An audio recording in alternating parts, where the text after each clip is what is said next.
Hola y bienvenidos a otro vídeo de Aprende Anestesia. En este vídeo lo que me gustaría es comentar un poco cómo funciona la máquina de anestesia. Ya hemos hecho varios vídeos en los cuales hemos visto cómo chequear la máquina. En este voy a dar algunas nociones de todos los controles básicos y los distintos elementos que suele tener una máquina de anestesia. La función de una máquina de anestesia va a ser fundamentalmente poder entregar una mezcla de gases muy precisa, ¿vale? Que son gases medicinales y gases anestésicos, al paciente de forma segura. Lo primero que vamos a hacer es encender la máquina. Entonces, normalmente las máquinas van a tener ya sea un switch, un interruptor manual o uno digital. Esta máquina, como ya es más nueva, es digital, igual que una televisión. Y lo tenemos aquí, el mismo símbolo de encendido-apagado habitual, ¿vale?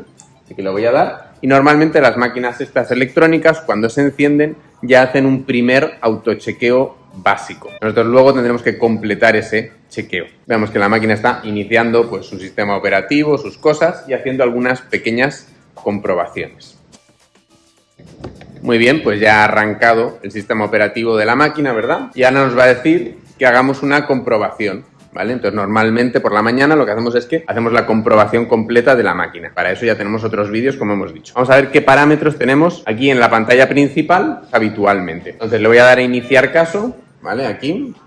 Vamos a dar iniciar caso. Esta máquina nos permite configurar la edad y el peso del paciente, lo que está muy bien. Entonces vamos a dejar el que sale por default, 5 años, 20 kilos, que nos vale. Y le vamos a dar a iniciar caso. Le hemos dado a iniciar caso. Si quisiéramos terminarlo, pues le daríamos a finalizar caso. Y la máquina se quedaría nuevamente en stand-by. Finalizar caso ahora y se queda en espera. Siempre vamos a tener algún sitio donde podamos modificar la FiO2, la fracción de oxígeno que vamos a entregar al paciente. En este caso la tenemos aquí. Podemos modificar, ¿vale? En este caso lo modificamos con este botón de aquí, que vamos a confirmar apretando, ¿vale? Eso es muy habitual en las máquinas digitales, que giramos y apretamos para confirmar. Entonces con esto, como veis, puedo modificar la FiO2.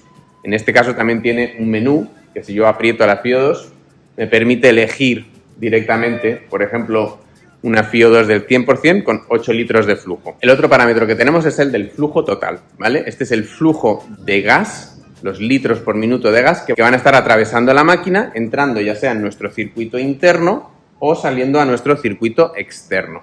Además, puedo configurar aquí también qué gases voy a usar. El oxígeno siempre está disponible, pero en esta máquina tengo que elegir si voy a querer hacer oxígeno-aire o oxígeno-protóxido. Resto de parámetros que tenemos aquí, que nos aparecen, que son los parámetros ventilatorios. Pasamos a ventilación mecánica al paciente. Imaginemos que es un paciente que hemos relajado, ¿verdad?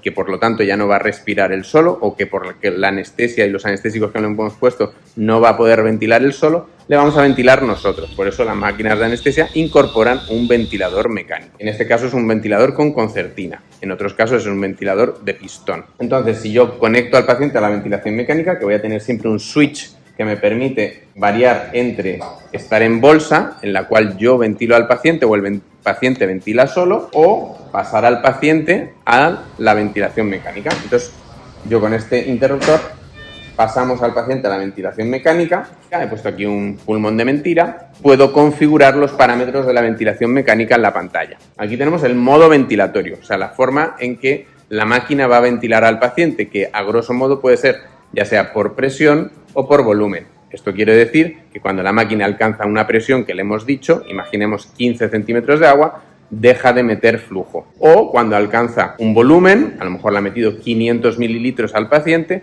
pues interrumpe la inspiración y cicla hacia la expiración. Entonces aquí tenemos los modos ventilatorios, en los cuales tenemos muchos para elegir. Tenemos modos que son, vamos a decir, mandatorios, en que a la máquina le da igual lo que haga el paciente, y tenemos otros modos en los cuales la máquina es capaz de detectar que el paciente está respirando de vez en cuando y se acomoda al paciente. No vamos a entrar en el detalle de los modos ventilatorios, pero que sepáis que este botón sirve para eso. Por ejemplo, si un paciente está respirando solo, podríamos ponerlo en este modo que se llama PSV Pro, que es un modo de soporte.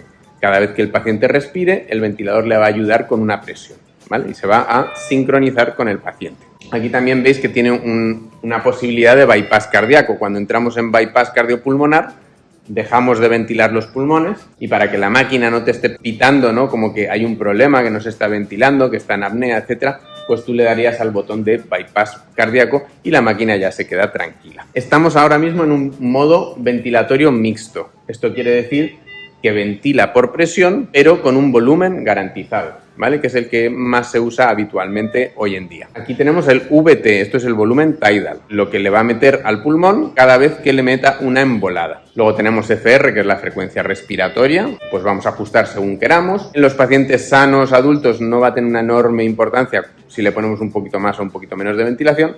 Normalmente es en los pacientes más extremos, imaginaros pues un bebé chiquitín o un paciente que tiene un problema pulmonar importante, en los cuales vamos a jugar más con todos estos parámetros que tenemos disponibles. Aquí tenemos otro parámetro que es la IE, la relación IE, que es la relación entre la inspiración y la expiración. Normalmente viene por defecto 1:2, o sea, la inspiración puede durar, imaginaros, 1 segundo y la expiración 2 segundos, y el ciclo completo duraría 3 segundos, y eso lo podemos modificar. Normalmente, paciente sano, paciente que no está dando un problema, te da igual, no lo vas a mirar mucho, pero imaginaros un paciente que, por ejemplo, está haciendo una crisis de broncoespasmo en la cual su expiración se alarga. Pues para permitirle que expire, que no empiece a retener volumen, le vamos a alargar la expiración. Pues podríamos poner, en vez de 1:2, podríamos poner pues 1:4. La expiración va a durar 4 veces lo que dura la inspiración. Le permitimos a ese pulmón que se desinfle. El otro parámetro que tenemos es la PIP, que es la presión al final de la expiración. Normalmente se deja una PIP bajita, 4 o 5, para tratar de mantener un poquito abierto el pulmón al final de cada aspiración y que el pulmón no se colapse. En pacientes que están más enfermos, que tienen un pulmón húmedo, un pulmón distresado, un pulmón enfermo, puede ser que necesitemos aumentar esta PIP, ¿vale? Y jugar a reclutar el pulmón, a abrir el pulmón, ¿verdad? Meter más presión, que se vayan abriendo más alvéolos. Y luego, para mantenerlos abiertos, vamos a mantener una presión al final de la aspiración más alta, ¿vale? Igual que un globo. Si dejamos que un globo se desinfle por completo, el globo se colapsa entero, ¿verdad? Y luego hay que hacer mucha fuerza para volver a abrirlo. Y eso va a generar un trauma sobre el pulmón. Si en cambio, cuando dejamos que se vacíe un globo, le dejamos con algo de volumen dentro, ¿verdad? Con algo de presión al final de la expiración, entonces ese globo no se cierra por completo y es más fácil de volver a inflar. Luego tenemos más ajustes aquí disponibles, que sería la rampa. La rampa, en este caso, pues tampoco la usamos habitualmente. Sería algo para modificar la velocidad con la que sube, ya sea la presión o el flujo, cuando estamos metiendo una embolada. Esto puede ayudar, por ejemplo, si el paciente está respirando activamente, ¿verdad? Para que no le llegue de golpe toda la presión o el flujo que le va a mandar la máquina, tú le puedes suavizar, ¿no? Con una rampa inspiratoria ese flujo que le va a llegar, ¿vale? Aquí tenemos la capnografía, que como no tenemos un paciente real, pues no vemos que salga CO2, ¿vale? Pero normalmente veríamos las montañitas del CO2. Aquí tenemos las distintas presiones del ciclo respiratorio. La presión pico, o sea, la mayor presión que se alcanza, la presión plató y la presión media en la vía aérea y la PIP. Y aquí tenemos pues los tidal, ¿vale? Esto está ahora configurado pediátrico, pero no estamos con el sistema pediátrico y por eso nos aparecen unos tidal muy chiquititos, aunque nosotros hemos pautado 200, ¿vale? Esto hay que tenerlo en cuenta. La máquina no sabe qué sistema he puesto yo aquí. Entonces, lo que tengo que hacer es configurarlo bien. Entonces, me voy a ir aquí a configurar, a escalas, y voy a cambiar pediátrico por adulto, porque estoy con una pieza de espirómetro de adulto, que es esta de aquí, ¿vale? Veis que ahora ya han subido los tidal y ya se parecen más a lo que habíamos pautado. Entonces tenemos aquí el tidal inspirado y el tidal expirado, ¿vale? Que es lo que entra y lo que sale, en este caso sería del globo, normalmente sería del paciente, ¿vale? Y vemos que prácticamente no hay diferencia, ¿vale? Eso quiere decir que en principio no hay fugas. Aquí veis que está pitando una alarma. Si le doy al botón de configurar alarmas, ¿vale? Voy a poder configurar los distintos límites de las alarmas, pues tanto para el volumen minuto, o sea, lo que entra y sale del paciente en un minuto, el nivel de CO2, el nivel mínimo y el nivel máximo, la FiO2, ¿vale? Para que me avise si la FiO2 sube o baja de algún nivel. Y también podemos configurar una alarma para la fracción de sebo, del gas anestésico que estamos usando, para que nos avise si por algún motivo esa fracción sube o baja del objetivo que tengamos nosotros. Por ejemplo, si a mí se me acabara el sevoflurano, durante una cirugía larga se nos acaba el sevoflurano y empieza a bajar la concentración que mide la máquina de sevoflurano, yo tengo puesta mi alarma mínima de sevoflurano, la alarma va a pitar y me voy a enterar de que se nos ha acabado el sevoflurano y me va a dar tiempo a resolver la situación antes de que el paciente se despierte. Otro botón muy útil es el de límites automáticos, que lo tenéis aquí debajo de configuración de alarmas.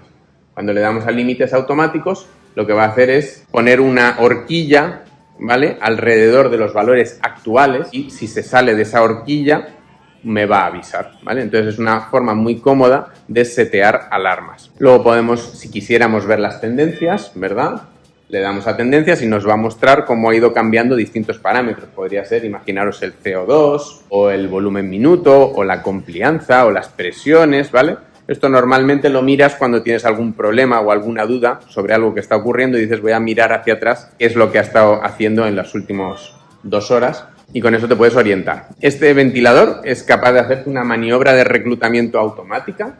Esa es una prestación que pueden tener algunos ventiladores ya más modernos, ¿vale? Con lo cual tú ya no tendrías que hacer nada manualmente, sino que la máquina sola iría reclutando al paciente, midiendo las complianzas, ¿vale?, y ajustando a lo que sería una PIP óptima. Otro botón interesante que tiene esta máquina más moderna es el de detener el flujo de gas. Esto es, por ejemplo, cuando tú desconectas al paciente, ¿vale?, y las tubuladuras se quedan al aire, ¿verdad? Imagínate cuando vas a intubar, pues si tú dejas la máquina con tus flujos altos y todo, pues vas a estar contaminando, ¿verdad?, o perdiendo gas, etcétera. Este botón lo que te permite es que se cierre el flujo de gas durante 1 minuto, más o menos lo que tardas en intubar y fijar el tubo, etcétera, con lo cual no pierdes nada de gas y no contaminas. ¿Qué más botoncitos tenemos? Pues aquí veis que tenemos un cronómetro. Este cronómetro lo más habitual es que lo usemos para el relajante, ¿vale? Para saber cuánto rato llevamos desde que hemos puesto el último relajante, pero podrías usarlo para otras cosas. Imagínate si has tenido una parada. Bueno, pues este podría ser uno de tus cronos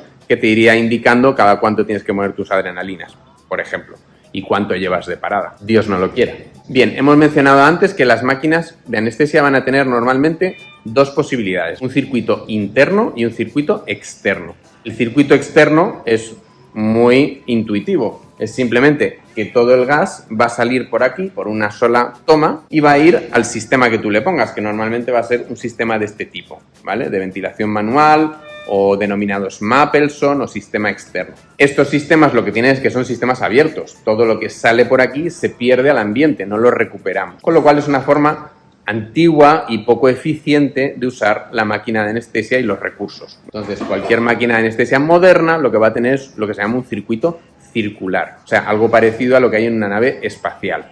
Tú en una nave espacial dispones de un gas fijo y lo vas a reutilizar, ¿vale? ¿Y qué es lo que vas a hacer? Vas a ir lavando el CO2 que van produciendo los astronautas, o en nuestro caso el paciente, con una cal. Esta cal por la que yo hago pasar todo el gas, ¿vale?, va haciendo un círculo, ¿verdad?, va y viene del paciente, pasa por la máquina de anestesia y pasa por la cal, atraviesa toda esta cal y la cal va capturando el CO2 por una reacción química. Cuando esa cal se gasta, pues hay que cambiarla. Pero eso nos permite que el flujo que tenemos que poner para mantener el circuito funcionando y al paciente ventilado, etcétera, lo podemos bajar muchísimo. Con lo cual vamos a estar ahorrando muchísimo gas, ¿vale? Tanto gas medicinal como gas anestésico. Y esto es, en principio, lo que deberíamos hacer en la mayoría de casos. Hay algunas contraindicaciones para bajar los flujos. Por ejemplo, en los bebés pequeños no puedes hacer flujos bajos, por ejemplo, con ciertos anestésicos como el desflorano, porque acumularían monóxido de carbono. Pero bueno, hay otras situaciones en las cuales va a estar contraindicado o va a ser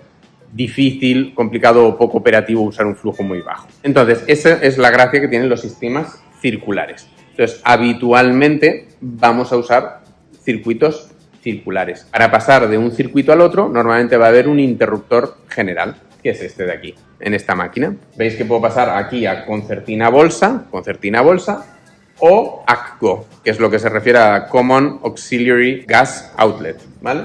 Lo que hemos dicho, una salida de gas común que va a mi sistema de ventilación. Dentro de este circuito circular yo lo puedo usar de 2 maneras. Hemos dicho que uno sería en ventilación mecánica y el otro en bolsa, en el cual si yo quiero ventilar al paciente lo tengo que ventilar yo con la bolsa. Y aquí pasamos a otra cosa, que es si yo quiero ventilar al paciente necesito generar presión, y para poder generar presión tengo que tener algo de flujo, ¿vale? O sea que pondría un flujo más alto probablemente y tendría que cerrar la válvula de escape o APL, que es esta de aquí, para poder ventilar. Si yo por ejemplo pongo aquí 20, quiere decir que hasta que la presión no suba a 20 no va a escapar al ambiente, no se va a abrir la válvula. con lo cual esa es la presión que yo puedo generar. Así que esto lo llamamos manual o bolsa, ¿vale? Y este es el interruptor, ¿vale? Manual o bolsa. ¿Qué más elementos tenemos en esta máquina de anestesia? Pues aquí veis que tenemos un módulo, ¿vale? Para poder poner gafitas nasales o administrar oxígeno para lo que necesitemos. Aquí tenemos otro módulo que hemos visto en algún vídeo, que es el módulo de oxígeno de emergencia, ¿vale? ¿Qué es el módulo de oxígeno de emergencia? Pues como esta máquina es digital, y todo lo controlo de forma digital, imaginaros que esta pantalla se me rompe, deja de funcionar bien, algo, o se me rompe este botón y yo estoy en medio de una cirugía. Vale, pues yo necesito convertir esta máquina, que es tan digital, en una máquina mucho más manual, más como las antiguas. Entonces lo que tiene este sistema es que yo aprieto aquí mi botón de emergencia, de oxígeno de emergencia, activo un flujo, igual que en una máquina antigua, ya no es un botón digital, ¿verdad? Sino que tengo algo que yo puedo mover mecánicamente, subo mis flujos, le pongo a lo mejor 10 litros de oxígeno, sigo pudiendo administrar gas anestésico y yo le puedo ventilar a mano, porque todo el resto de lo que estoy usando es mecánico, no es digital, no es electrónico, y puedo temporizar por mientras me traen otra máquina de anestesia o termina la cirugía o lo que sea. Lo otro que tenemos aquí es un módulo de aspiración, ¿vale? Que es este de aquí. Toda máquina de anestesia debería permitirnos tener la posibilidad de aspirar, de tener presión negativa, sobre todo para, en general, el manejo de la vía aérea, ¿vale? Ya sea para quitar mocos o secreciones que no nos dejan ver o que están obstruyendo la vía aérea, ¿vale? Pero también podría ser, pues, un sangrado. Imaginaos un sangrado de vía aérea, queremos poder aspirar, ¿verdad? Yo siempre os he dicho en los vídeos que normalmente tenemos un control aquí muy fácil, ¿vale? Para encender y apagar la presión de del módulo de aspiración, porque normalmente donde vaya la aspiración, que sale de aquí, ¿vale? Va a ir a este canister, ¿vale? Y el canister va a tener otra posibilidad de encender y apagar, ¿vale? Que es este de aquí. Encendemos y apagamos. Pero esto está muy lejos y es muy incómodo llegar aquí, ¿vale? Entonces lo suyo es dejar este encendido y controlarlo tú desde la consola. Veis que el módulo de aspiración pues tiene un canister donde se recoge lo que se va a aspirar y luego tiene una manguera, esta manguera, que es a la cual yo voy a conectar mi sonda de aspiración. Bueno, y llegamos aquí, en el medio vamos a tener los vaporizadores, que nos permiten convertir un gas que es líquido, ¿vale? Que viene en esta botella, ¿vale? No sé si se alcanza a ver, pero en el fondo es un líquido que necesitamos vaporizar, convertir en un gas y incorporar a la mezcla que hemos dicho antes, ya sea de oxígeno o de oxígeno aire o de oxígeno protóxido, ¿vale? Mezclar estos gases medicinales con una concentración que nosotros vamos a decidir de anestésico general. 2,5% a esos 5 litros de oxígeno al 60% que hemos programado. Eso es lo que estamos logrando cuando abrimos el vaporizador, que todo ese flujo que entra al circuito, ¿vale? Ya sea a nuestro circuito circular o a nuestro circuito externo, estos 5 litros van a llevar una concentración de sevoflurano, en este caso, de este gas anestésico. En este caso tenemos dos vaporizadores, ¿vale? El sevoflurano y el desflurano. Cada gas pues tiene sus particularidades, sus beneficios y sus contras. El más usado en general en el mundo va a ser el sevoflurano, por lo menos en el mundo occidental.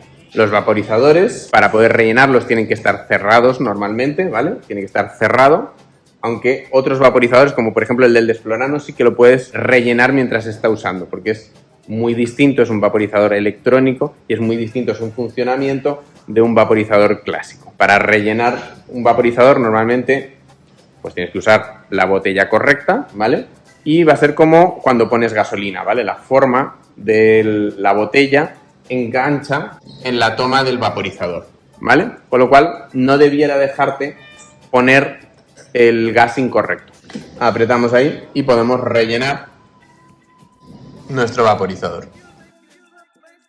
Es importante que el vaporizador esté cerrado mientras estamos rellenando, ¿vale? Cerrado, porque si no cuando abramos aquí, si esto está abierto, como va a estar conectado a todo el circuito, va a empezar a salir presión por aquí, lo vais a notar. Otros elementos que vamos a tener normalmente asociados a la máquina de anestesia van a ser Bueno, el monitor principal, que es el monitor de constantes, donde va a ir el electrocardiograma, la pulsioximetría, la tensión arterial y pues otros monitores que pueda incorporar el monitor. Imaginaos, algunos monitores incorporan la profundidad anestésica. Nosotros no tenemos ese módulo, tenemos un monitor de profundidad anestésica aparte, ¿vale? El BIS lo tenemos colgado aparte en la máquina de anestesia, que es lo habitual, que la máquina de anestesia lo vayas adornando como un árbol de Navidad con todos los distintos monitores. Otro ejemplo sería, en este caso, que nosotros tenemos el Spot-On, ¿vale? Que es el monitor de temperatura no invasivo que ponemos aquí en la sien. Otra cosa que suele ir asociada a la máquina de anestesia son los fungibles. Entonces es muy habitual que guardemos fungibles cerca de la máquina porque los estamos usando constantemente. En este caso tenemos los fungibles para medición de la profundidad anestésica, para este monitor. Tenemos las sondas de aspiración, que también queremos que estén siempre fáciles, visibles e inmediatas, porque cuando tienes un vómito o algo así, pues necesitas que esté todo muy rápido listo, ¿verdad? Y lo otro que también se suele guardar casi siempre en la máquina de anestesia va a ser el instrumental de vía aérea, laringoscopio con sus palas. Lo habitual es que se guarde en algún cajón. Aquí, como veis, tenemos más fungibles para los monitores, como son los pulsioxímetros. Esparadrapo, que nunca jamás debe faltar, es un elemento fundamental de la anestesia. Normalmente deberíamos tener colgando de la máquina un ambú, ¿vale? O sea, el último plan si falla todo en la máquina de anestesia, incluido lo que os he explicado del oxígeno de emergencia, pues tú siempre deberías ser capaz de eliminar la máquina y seguir a mano con un ambú. Detrás de la máquina deberíamos tener colgado, y aquí lo tenemos, un ambú, ¿vale? En este caso tenemos dos, pues en un hospital pediátrico, ¿vale? Tenemos un ambú, con lo cual podríamos continuar ventilando al paciente. Ahora ya no podríamos administrar gas anestésico, eso sí lo podemos hacer a través de la máquina, pero ya no con el ambú. Pero bueno, podemos por lo menos ventilar y continuar la anestesia de otra manera. Otro elemento que tenemos nosotros en la máquina de anestesia colgado es las ayudas cognitivas, ¿vale? Si tenemos un problemón, imaginaros pues una anafilaxia o un paciente que se ha hipotensado y no sabemos por qué, o un paciente que se para, tenemos colgado, ¿vale?, de la máquina de anestesia nuestra ayuda cognitiva. Esta es una ayuda cognitiva parecida a la que usarían los pilotos, ¿verdad?, cuando tienen una crisis y van siguiendo, pues paso por paso, cuáles son las cosas que uno no debe olvidarse y las cosas que debe hacer o las que no debe hacer en cierto tipo de crisis. Un elemento que suelen tener las máquinas de anestesia y que es muy importante que conozcáis es el freno, ¿vale? Las máquinas de anestesia son normalmente móviles, ¿vale? Algunas están suspendidas en el techo con un brazo articulado, pero la mayoría van a tener ruedas y un freno. Entonces, si nosotros no quitamos el freno para mover la máquina de anestesia y forzamos el freno, pues rápidamente nos vamos a quedar con un freno que no funciona y la máquina de anestesia luego va a patinar y escurrirse, ¿vale? Y va a ser incómodo y molesto. Así que, por favor, siempre acordaros de desfrenar la máquina para moverla y una vez que la tienes donde la quieres, pues la vuelves a frenar, ¿vale? Bueno, espero que os haya sido de utilidad el vídeo. Si os ha gustado, por favor, darle al like y suscribiros al canal para ver más vídeos como este sobre anestesia y seguridad en quirófano. Muchas gracias y os veo en el siguiente. Hasta pronto.